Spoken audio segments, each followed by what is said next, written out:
spørger dig, forstår det knægt, jeg spørger dig. Men fuck, vi gider bruge deres tid i fængsel på deres hverdag. Du savner vist lidt spænding, men var bange for at sidde i fængsel. På jobbet er du hulk, derhjemme er du en kælling. Nu har du selv en nøgle, ikke helt ligesom derhjemme, hvor du når den blandt dine venner. Men det er ingen, du den slemme, hvor unge kunne ikke glemme. Blev for pause første gang, jeg indså folk som dig findes. Så jeg spørger dig i min sang, jo hvad er det med dig? Får du bare halvfed og gitter, der kun hjælpe et sted hen. For der det kaldes for klinikker, du er syg i hovedvand. Hvis du virkelig selv tror, at din alarm gør dig mere end bare en svans i sorte sko.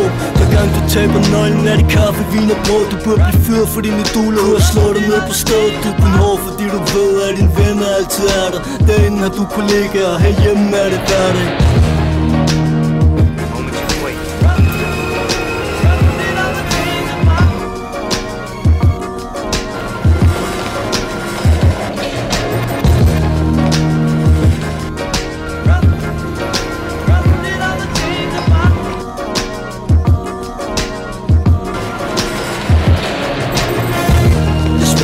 Forstår det knægt, jeg spørger dig. Men fuck, vi gider bruge deres tid i fængsel på deres lørdag. Jeg ved, at det rører dig indeni hver gang, jeg spørger dig. Hvad får du ud af at gå og svinge med dine nøgler? Det er et dårligt betalt job i et uset arbejdsmiljø.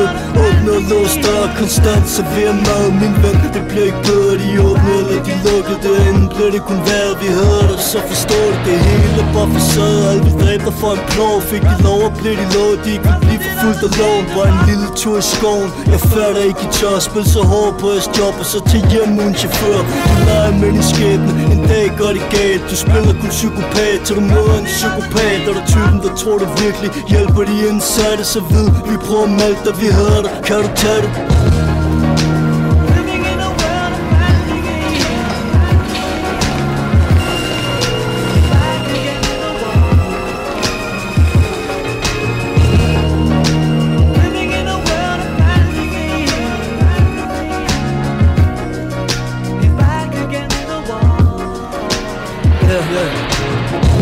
Jeg spørger dig, forstår det knægt, jeg spørger dig. Men fuck, vi gider bruge deres tid i fængsel. Du er nørder, visiterer mig konstant. Så her er fængselsbetjent, du er en kælling. Stærkt mistænkt for tænd på nøgne mænd. På den rigtige side af loven, så ingen stopper dig.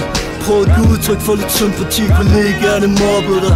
Så du faldt hurtigt tilbage til upassende sprogbrug. Flere brud på regler, hundredvis af klager. Du må da for helvede selv kunne se dit liv, det går helvedes til. Du låser kriminelle ind til daglig, hvor din selvtillid